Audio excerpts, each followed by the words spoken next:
Hello and welcome to the latest edition of Talk of the Trinity podcast. I am Baz Barrett and things are heating up both in the Villa pre-season and also literally because we are in the middle of the heat wave, which is only going to get hotter, like this episode. And breaking precedent, I'm going to bring in my co-host right now before I do the pleasantries, talking to Mr. Trinity himself, Will Forrest. And you might not know about Will, that there's something in life that he loves almost or just as much as the Villa. No, it's not that. It's ice cream. And this is the perfect weather for ice cream. So I thought I would ask Mr. Trinity the question which literally nobody had been thinking about until 5 seconds ago. What is the best ice cream to be having in a heat wave? And what are you been enjoying in terms of cooling refreshments in these hot times? Mate, I've had about 3 different ice creams this evening since I got in from work. I'm saying, mate, if you want to make yourself work for it and get up a bit of a sweat, not that you need it, a Twister. Twister's always a good one. Nick out that yellow first, then go for the green and leave the red. Caramel dairy milk cornets, very, very nice. But I've got to be honest with you, I think at the moment you can't beat a Mars ice cream. Absolutely banging. I got to level with you. I had an ice cream in my mind as well. And it was a Mars one. So they say great minds think alike. I don't know how you describe us thinking alike on ice cream, but Mars, great choice. Also, I'm going to throw another one in there. You know, a cheeky strawberry, especially like I had a strawberry sorbet on a Saturday. That really sorted me out on a hot day. But you know, it's strawberry over chocolate. I know that's controversial, but that's in terms of your classic Neapolitan vanilla strawberry chocolate. I'm going strawberry vanilla chocolate. What is your order out of those trio? Oh, mate, before you do that, I want you to say 3 times as quickly as you can. Saturday strawberry sorbet. Yeah. But, yeah.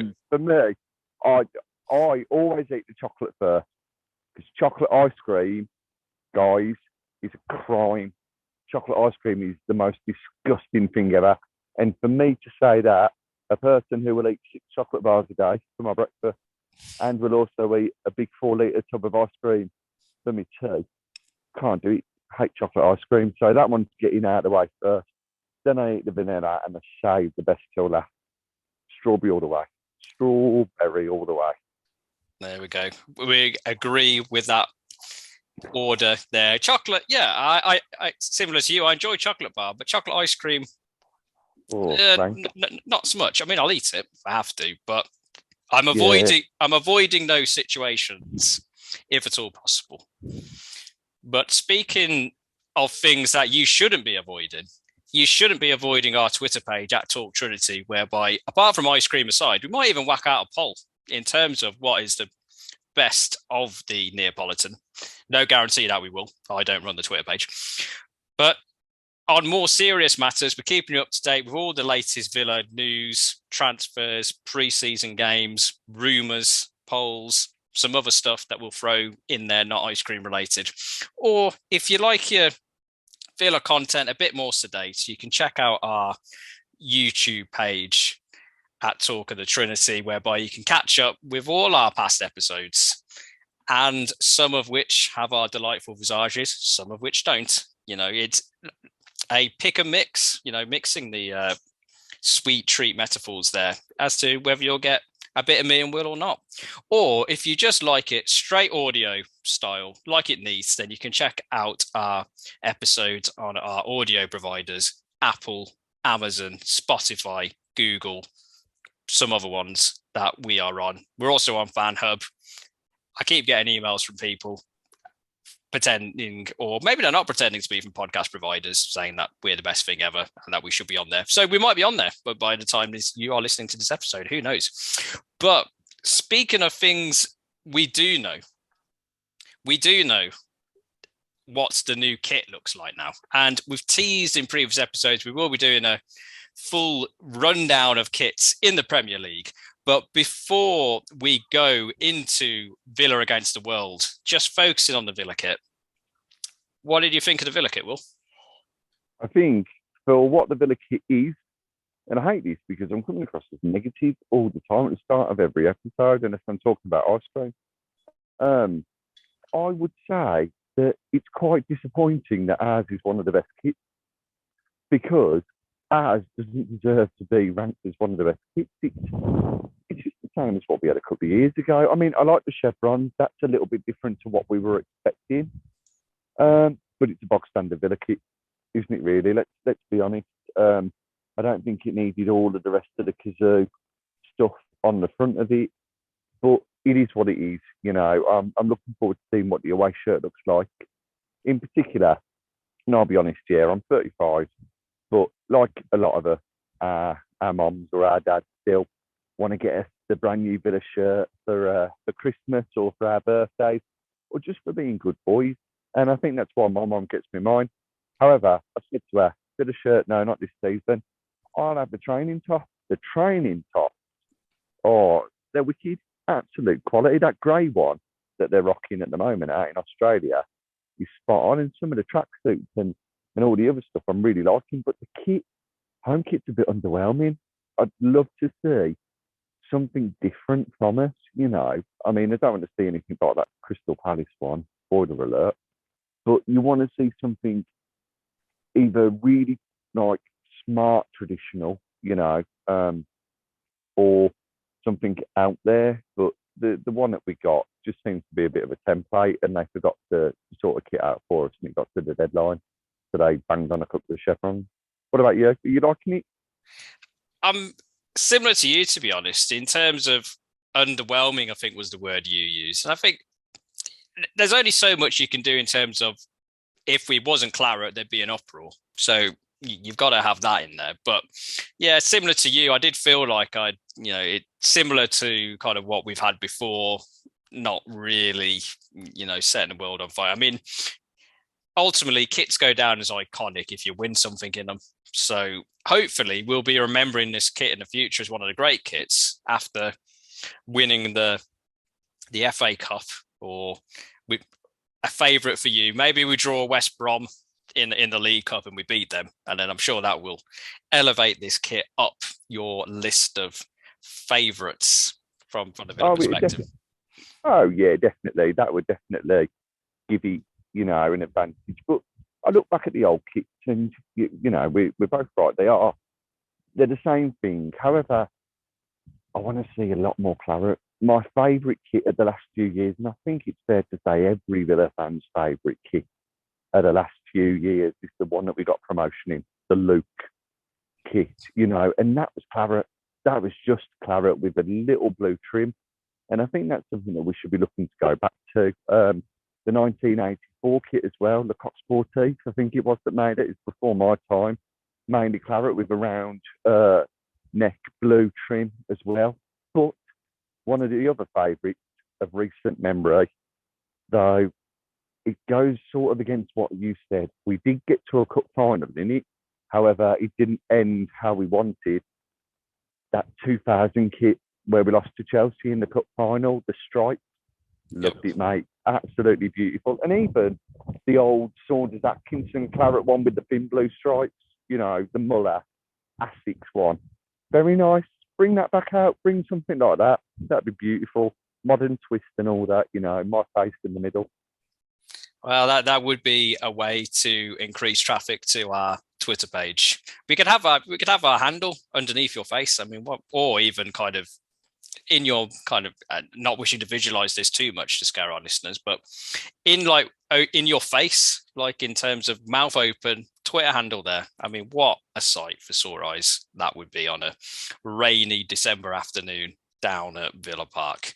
But in terms of, I'm glad you're still getting presents off your mum for being a good boy, getting a kit. I think by that standard, the last time I was a good boy must have been 1996. So the training kit, I agree, is nice, but I know we touched upon it previously in terms of the price of that seems it's quite high, to be fair. I would say it's a nice kit, but kind of gone are the days whereby you could get like a training top for £10 and it looked like a top that was £10 back in the day. Certainly as the thought and effort has gone into the training kit has gone up. So has the cost, unfortunately. Yeah. But in terms of where we didn't see the kit worn, I don't think. And I'm going to double back and check this because I'm going to seamlessly link this into talking about the Walsall preseason game. The true element of live recording we got now. Did we wear the home kit against Walsall? Or we did. No, we wore the home kit. There we go. So if you were there in the ground, you'd know that. You could probably guess I wasn't in the ground. But what I do know is that it was Walsall 0, Villa 4. And we talked about it in the previous episode preview, saying it'd be nice to get a win, get that momentum going at the start of the preseason campaign. It was nice to get a win, wasn't it? Oh, mate, it's beautiful to get a win, and it seemed like a good performance. The goals were all taken well. You could even include Dougie's goal in that. But it was nice to see certain players get on the score sheet as well. And it's got some excitement around there, hasn't it? Leon Bailey scoring will have done him the world good. He looked incredibly pleased with the half volley from a great flick on from Liam's favourite player, the Dutch maestro, Anwar El Ghazi. Cameron Archer has got bums tweeting for his goal, nicking the ball off the defender, battling for it, running through, and that little dink over the keeper. Ollie Watkins' goal was a very good finish, and it obviously goes to show that his finishing training that he's been having over the summer has been worth the extra money that he's been posting on social media. But it was Tommy O'Reilly who really got your eyes open for his cute little outside of the left foot pass to Watkins. Danny Ings, of course, had a goal disallowed, though that isn't anywhere on social media. However, if it is and I've missed it, please send it through to me. That'd be absolutely great. You can tag at Talk of the Trinity, or you can tag me at WF Apex. It'd be great to see.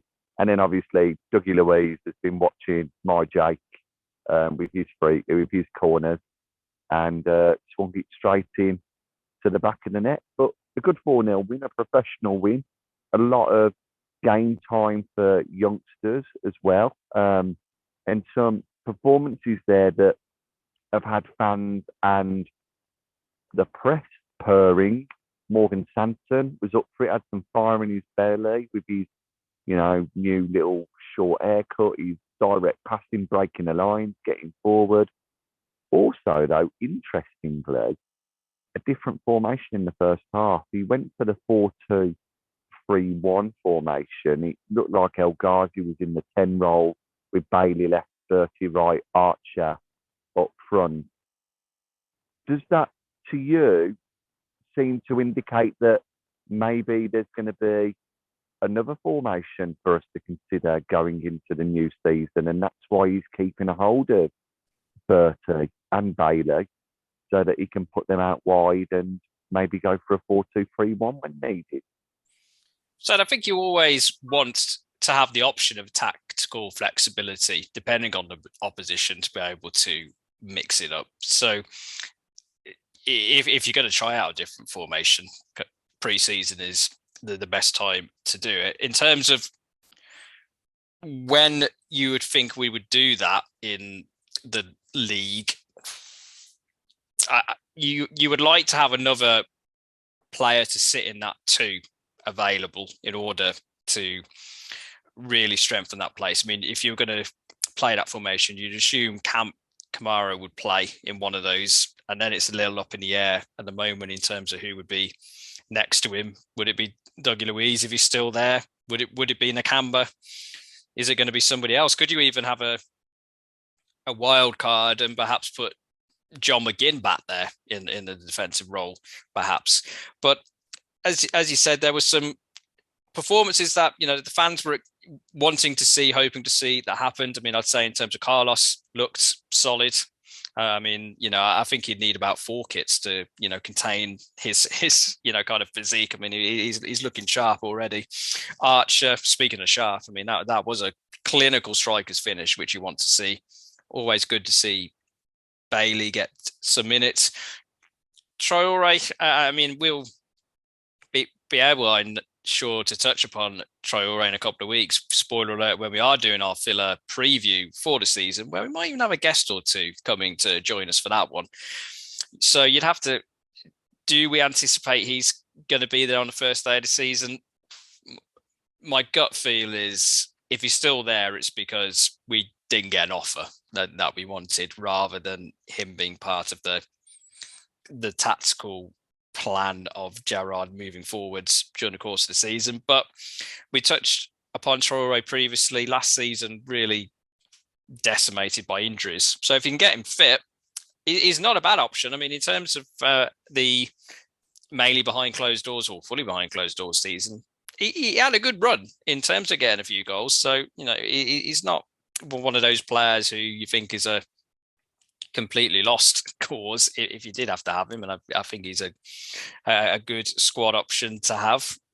But yeah, I mean, in terms of that formation we were playing, I mean, I'm all for it in terms of being able to call upon that during the season if required. Because I think near the back end of last season, there's kind of a feeling, we talked about it on the show, that Gerrard was playing a formation that he kind of felt like he had to because of the players that he had, rather than necessarily because he wanted to out of choice. So being able to maybe get an alternative formation, get a run at it during the course of the preseason, a full preseason, yeah, I think that bodes well, and I'm happy for it. And I think in terms of as I said, we'll play it a few times during the season, no doubt. Hopefully, we'll have a few extra players in there to make it work. But in terms of the players who were making it work in that formation in the first half, some of them did such a good job that they've got loan moves as a result. In terms of the goalkeeper, clean sheet, he played the full 90.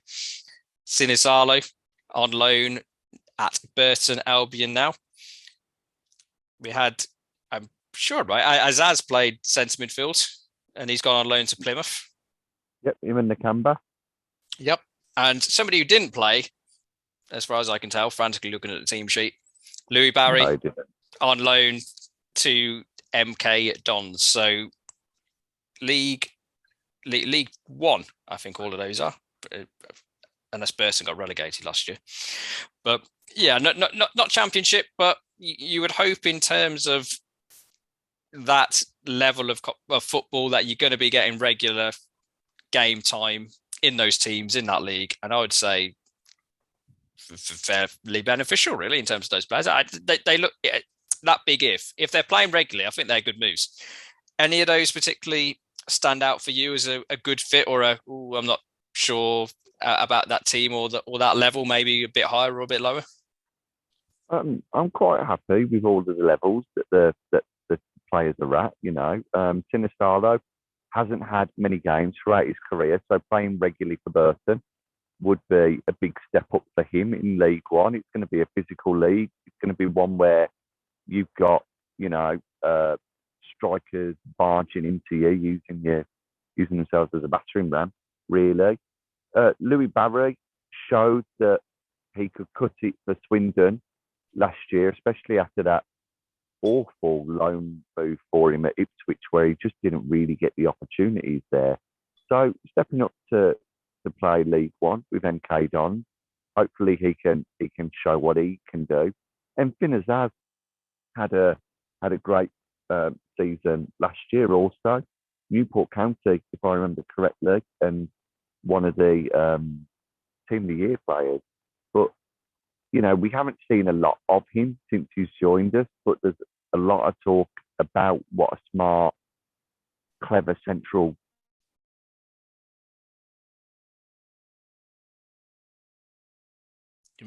No, in the wonderful world of live recording, we have lost Will mid-flow, but I will pad whilst we're going for this. I mean, in terms of Azaz going to Plymouth challenging for the playoffs a couple of years ago, yeah, you'd be hoping that they're pushing for the playoffs. And I think Plymouth have started to.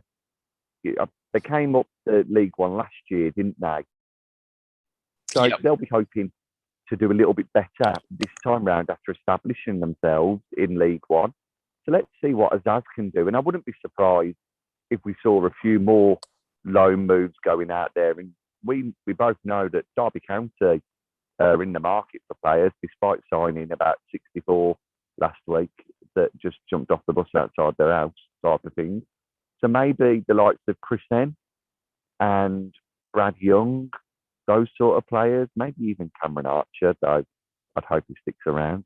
They could be the types of players that move out on loan to League One as well. Well, Archer won't. He did too well in the Championship, but the others, we might see them in League One. Also, it could be that all these players that get recalled in January and get sent out to the Championship, depending on how well they're doing as well. So it's a win-win for us, isn't it, really, if they get the game time that we want them to. And it's a good pathway for regular first team football that we can't provide them at the moment.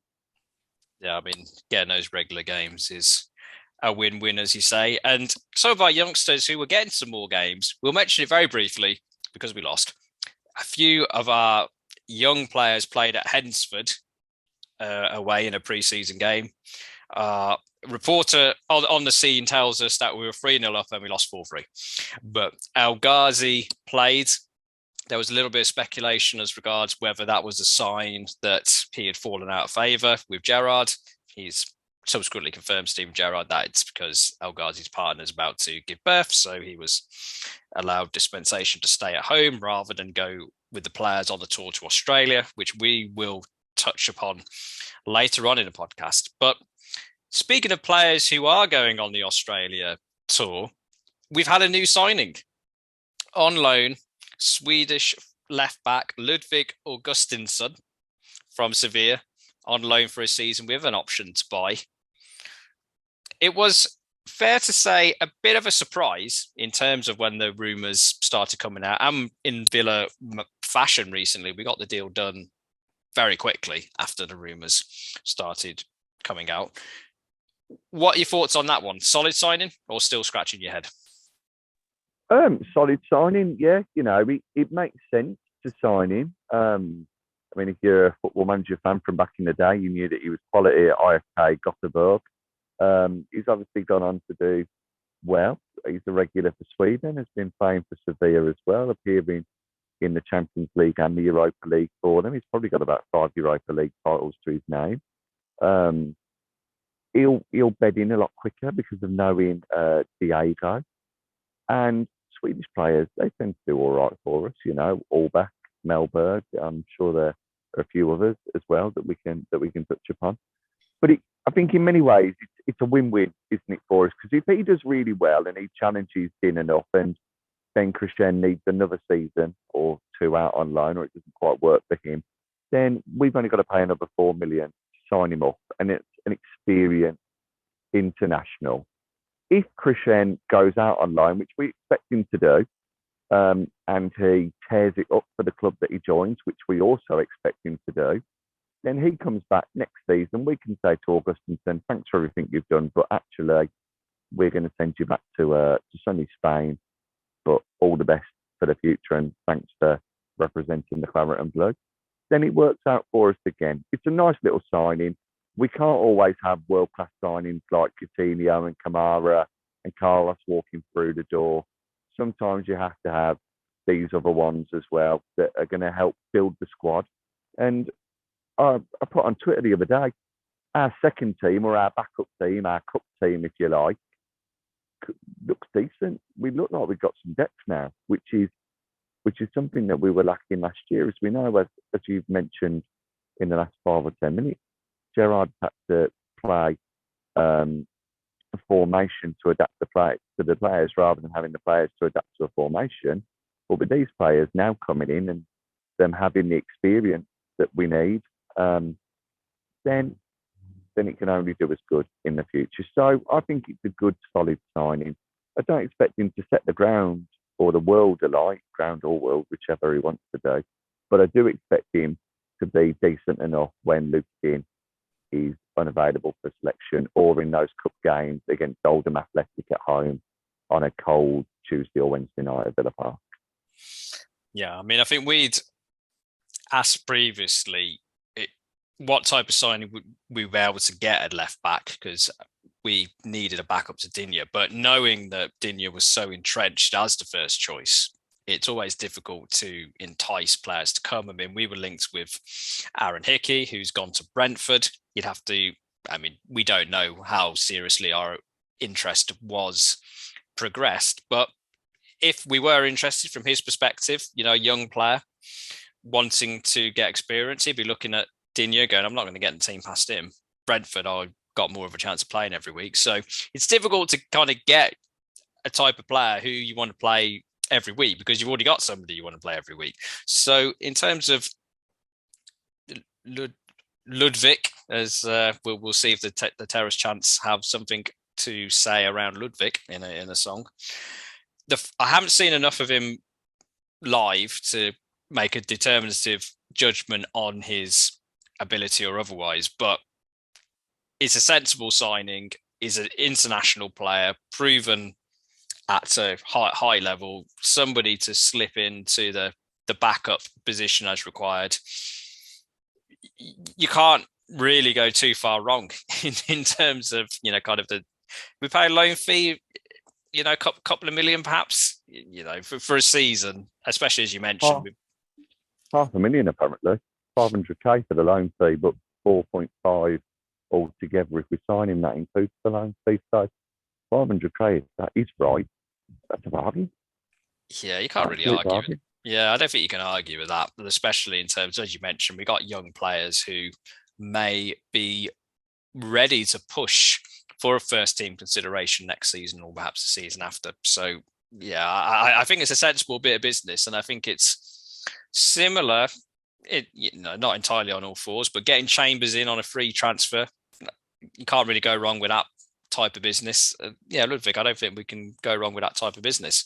Although we reserve the right to change our opinion if he is responsible for 3 goals at home to Oldham on a wet Wednesday night when we get knocked out the League Cup 3-2. But from what we can see at the moment, looks fairly solid, and he is with the players over in Australia. But a player who is not with the team in Australia and who is currently training at Bodymore Heath, along with the aforementioned youth players, playing against Hensford and other such teams, Carney Carnage. We've touched upon the saga, the issues recently in terms of what do you do with Carney if he's not signing a new contract? Do we keep him around? Do we look to sell him? Do we just wait until next summer and wish him well when he goes on a free? But Gerrard has given us the answer as to what he's going to do in an interview that he gave over in Australia, talking about players who weren't over there. We've mentioned El Ghazi, reasons why. Courtney Hawes has a slight injury, so he's at Bodymore Heath. When it came to Chukwuemeka, quote Stephen Gerrard, Carney's yet to sign a new contract offer that's been in place for some time now. So I've decided the best thing for him would be to continue his training program back at Bodyball. So sending out a strong message there, Stephen Gerrard, that until the future is sorted, he's not going to be near this first team squad. From what I can see of initial Villa fan reaction, generally in agreement with Gerrard, laying down the law in terms of if you're not committed in terms of your future at Villa, you're not going to play. For me personally, as we touched upon previously about Chukwuemeka, I'd love him to stay. I don't think he's ready for the first team just yet. So I can't disagree with what Gerrard's doing. Chukwuemeka, he's not going to be in the first 11 for Gerrard. He doesn't want to stick around. We don't know in terms of his link with all sorts of teams. Maybe there's a feeling he can go over there and perhaps develop better from his perspective. But if that is his viewpoint, it looks like, unfortunately, if he's not signing, he's not playing. What do you think of the Gerrard decision? Well, back in the day, I'm going to take you on a trip down memory lane, but there was an episode that we had, and Russell and Dave were on it. And the name Ten Hag was mentioned, Simone, Mancini. There was also the bloke Fonseca was mentioned as well. And one of us said Gerrard. Can't remember which handsome devil said Gerrard, but one of us did. And it was said in the thought of, this is a coach who wants to make his mark, will make some brave decisions to show that he can do that. And, you know, his name alone will bring players in. He's shown that his name alone will bring players in. Luca did, Philip Coutinho, Boubacar Kamara, Diego Carlos. How many of those, that being offensive to Dean Smith, who did a fantastic job for us, how many of those would have joined under Dean Smith? But one of the other things that we needed to see was him create a culture. And I was always confident that he would bring an elite mentality to the Villa. And this decision that he's made with Carney Chukwuemeka is 100% spot on. Easily spot on. He's done the right thing there. Nobody, no player is bigger than Aston Villa Football Club. No player should be able to hold our team or our club to ransom. This is an 18-year-old footballer, and I've seen mainly the same as what you have on Twitter and on Facebook, but I have also seen that he's only 18. We shouldn't be saying this about him. He's an 18-year-old who's got the wrong advice from his agent or whoever is letting whisper into his ear. Because at the end of the day, if he wants first team football and he wants game time, the best thing he can do is sign a 2 to 3 year contract extension, turn around to Steven Gerrard and say, let me impress you over pre-season, show you that I deserve to start matches.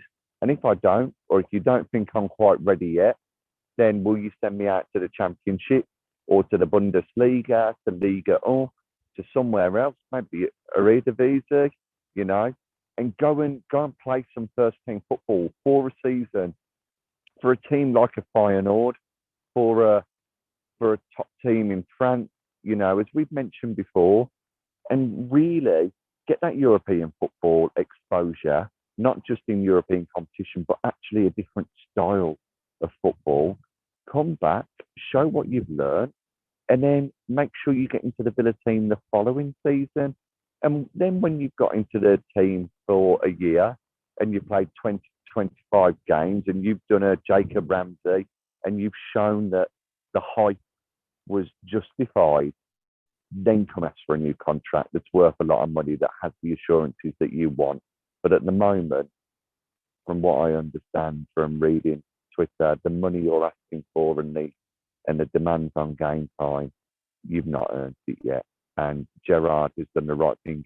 He sent a message to not only Carney Chukwuemeka, he sent it to the rest of the squad, to all of the youngsters there, and he sent it to any players who he approaches to join Aston Villa in the future, so that they know that Aston Villa Football Club is bigger than anything and everything else, and it comes first.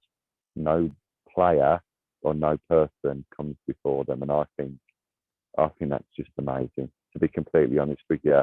And Gerrard, for that, earns even more of my respect.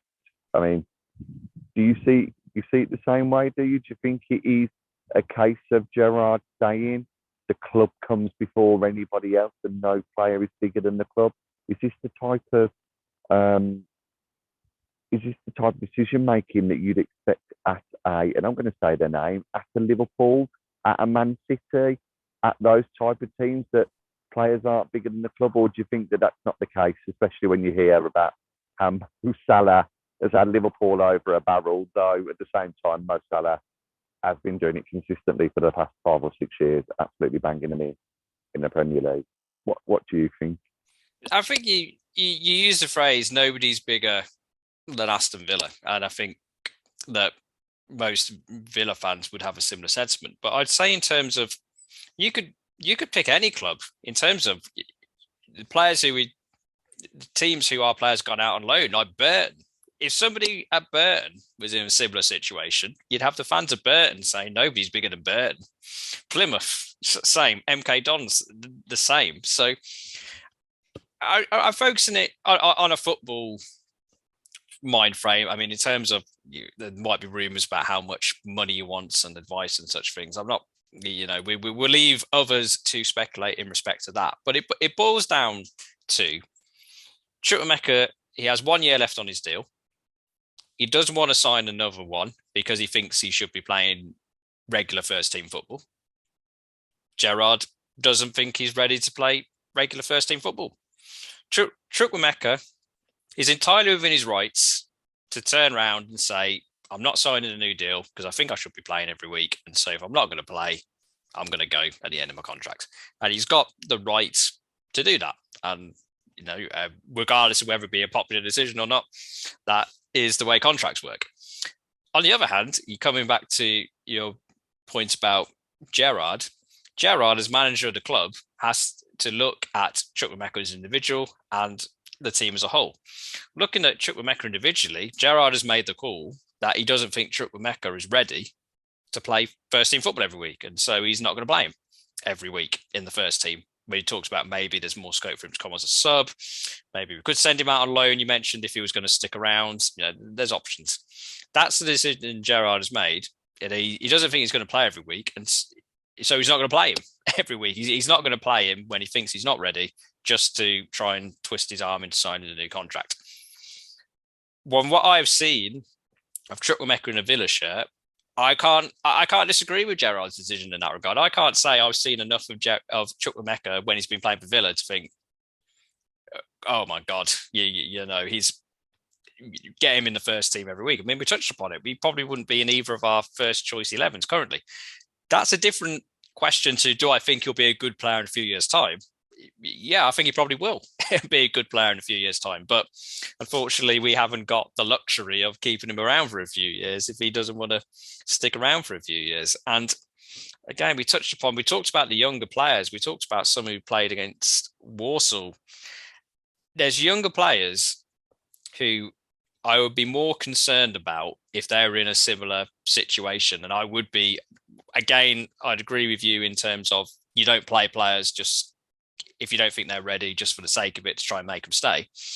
But there's other young players who I think are ahead of him in the queue to be getting in the first team based on what they've done, both for Villa. And as you mentioned, also on loan. I mean, you got, Ramsey, you mentioned, went on loan of Doncaster from recollection, got the minutes under his belt and was able to say, look, I've got those minutes, I've got the experience based on what also doing on the training ground, no doubt. I've earned my shot. And, Dean Smith, to be fair to him, gave Ramsey the shot and he's gone on to another level under Gerrard. Carney hasn't got that in the locker. And, you mentioned him going on loan, maybe signing another year deal on top of that, come back, try and fight for a place in the team. Yeah, if Chukwuemeka wanted to sign a new deal, that is what I would do as well. He doesn't want to. And so that's the end of it, unfortunately. Pure football in terms of, as you said, Gerrard's trying to build a culture, and you got to have players to build around in the medium term and the long term. And if you're not sure if a player's going to be there, then unfortunately, some tough decisions have to be made. And you mentioned in terms of Salah and Liverpool eventually making him very highly paid. Again, as you alluded to yourself, Salah's done it year after year, scored enough goals to win the Golden Boot. God, how many times he's won it in the last few years for Liverpool. Won trophies, scored goals in big games. I'm not expecting Chukwuemeka to come in and win us the league in his first season because they're in different levels of the development. And Salah, a few years at the start of his career, near the start of his career, Chelsea couldn't get a game. So, you need to be getting that experience, and you don't know how it's going to, end once you get that chance. But yeah, for me, I'm, nothing personal. And, I think we've expressed it before and I'll express it again. I'd like him to stay. I'd like nothing better than to wake up, see that he signed a new 2-year deal with an option of a third year. And it'd be like, great, let's get him involved in the project now, get him some experience, whether that's on loan, most likely this season. Look to get him in the centre of midfield with Jacob Ramsey next season or the season after. That'd be brilliant. But where we are now, in the circumstance where we are, I think this is realistically the only choice that you've got in terms of if he's not going to sign, not going to play, unfortunately. And I think that's sad. Ultimately, it's sad. And it's in terms of, I don't say it with any great joy, knowing that side of going down that route will probably result in him leaving, unless he changed his mind. Because I don't think Gerrard's changed his mind in terms of getting him in the team. So yeah, a sad choice, but the right choice, I would say, and that is where I would put myself on the Chukwuemeka debate. And speaking of people who may be in the team, what are they going to be in the team for? It is the Queensland Cup. That is why our players are in Australia. That prestigious trophy, Queensland's Champions Cup. Oh wow, it's even got more elevated in the 10 seconds I've been talking about it. This could go down in the history books as big as the Peace Cup, even bigger if Villa win this. Villa playing Leeds, Man United in pre-season games over in Australia. Got the first team squad ready in training during this week, ready for our first game against Leeds. Looking forward to this, Will. Anything particular you think we're going to be able to take out of it, apart from just getting match fitness, or in terms of mentioning tactical systems earlier on? Do you think we're going to be getting a clue in terms of the system and personnel that Gerrard is going to be starting the first game of the Premier League season with, based on what happens in Australia? I think that, that's what we should be aiming for. In these three friendlies against two Premier League oppositions, as you say, at a perfect time to do it. Hopefully, we'll see a couple of different formations that can be used. It would be nice to see that 4-3-2-1 again, and how Coutinho and Buendia can work with each other there. The 4-2-3-1, the 4-3-1-2, and it is 4-3-1-2. Seeing just how well Ings and Watkins work together. How Ings and Archer, Watkins and Archer, maybe even Davies, he's still out there. There is talk about him going to Forest, but he's still with the Villa at the moment. That'd be great. It'd be good. It'll be good for Buba to get used to the rest of the team as well. For Carlos and Mings to carry on their defensive partnership, as you'd imagine that they would be the first choices there. And of course, it'll be good to have the rest of the internationals back, and Gerrard really having his first full pre-season as Aston Villa manager there. But the thing that I look forward to the most, and it's coming, everybody knows it's coming. Dave knows it's coming. Liam knows it's coming. Russell, he's on a different time zone and he knows as well. All Villa fans do. I'm looking forward to Danny, but mainly how he links up with Ollie Watkins. I think those two this season are going to be very dangerous up front with one another. I'd be hoping for 10 to 15 goals for both of them, and then add another 8 to 12 goal contributions in regards to assists for both of them as well. And I think that will represent a good season for them both, and a good season for the Villa, as with the top half of the league. Then that's what I'm really looking forward to, seeing those two top class strikers getting to the levels that they should be. I've mentioned it before. I don't think there are many Premier League teams who have got two number 9s that are better than Danny Ings and Ollie Watkins when they're on form. In fact, the only ones I've said before that probably were better than them was the pairing of Aubameyang and Lacazette, but that turned into Pierre-Emerick free transfer, and also Alexander Lacazette, as the Arsenal fans dubbed him. I don't think there's anybody else who's got a better strike partnership than those two. And if we can get those two number 9 firing, hopefully starting against Leeds, even though Watkins has already scored, then surely we're in for a good season. I can't be wrong again, can I? Well, I suspect I know the answer to this question then. Presuming that Ings and Watkins are both at the club, first game of the season against Bournemouth, and presuming they are both fit, do you see any scenario in which that, presuming Gerrard plays 2 up front, do you see any scenario in which that is not the starting strike force partnership for that first game? Do you think there's any chance that Cameron Archer, or a wild card, you mentioned Keenan Davis, if he's still at the club, Keenan Davis, or maybe Bailey, Traore, perhaps. Do you see any realistic scenario in which Ings and Watkins are not leading the line for Villa at the start of the season? If it's a 2-man strike force, then the only way I see it is if we bring in another number 9. And I think that Gerrard will have a better view of that after the games in Australia, whether that's Luis Suarez as his move to South America fell through, or whether it's another striker. You never know. We're very hush-hush with our transfers. Then I could see it that way. However, I would not be surprised if we went 4-3-2-1 as our formation on the opening day, and we got Coutinho and Buendia to get in between the gaps against a Bournemouth team who are new to the Premier League again after a couple of seasons away, against the Scott Parker, who hasn't had the best defensive record in the Premier League and may still be new to things. You know, it's not exactly going to be a hostile crowd at Bournemouth. They can only get about 12 people in there, and, you know, 30% of that's going to be Villa fans. So it's one of them.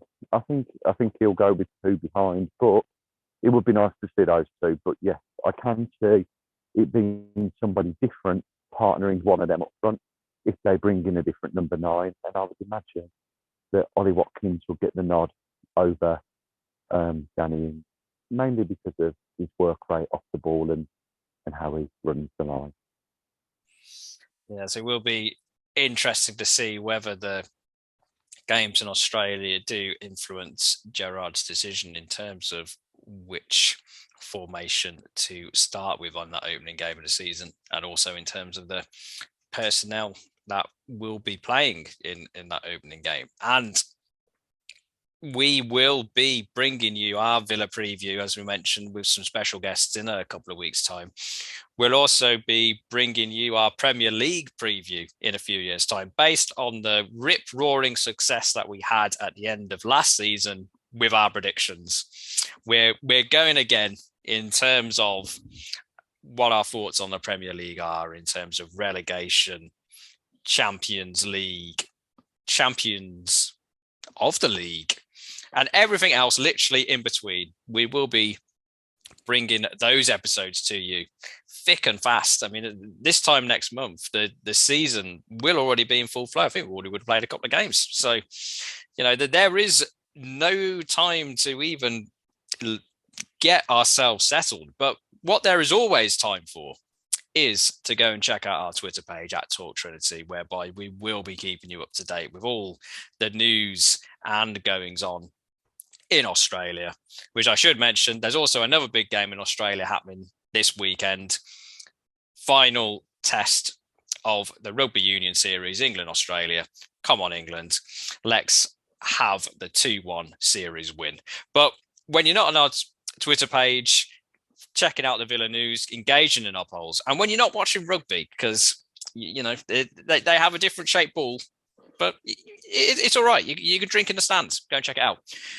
You could also have a drink whilst listening to our YouTube channel, Talk of the Trinity, whereby we've got all our past episodes, all our special episodes. You know, if you want to check out our aforementioned Premier League review we did near the end of last season, if you want to check out our Villa specials that we did with friends of the show during the course of last season, they're there, ready, waiting for you.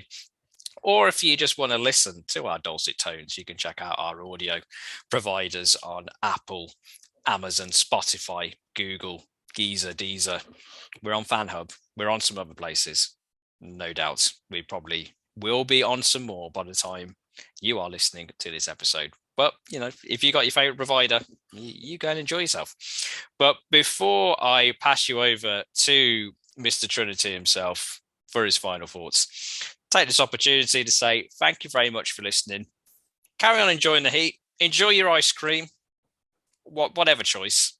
Mars, you know, if it's not a Mars idea, we know we'll be asking questions in terms of, especially if it's chocolate. Triple chocolate scoop. What outrage that would be. But that's enough ice cream talk from me. Thank you very much for listening. Enjoy the rest of the sunshine, and we will be back with you soon. So goodbye for now. I've got to say a massive cheers to thank you very much to everybody as per usual.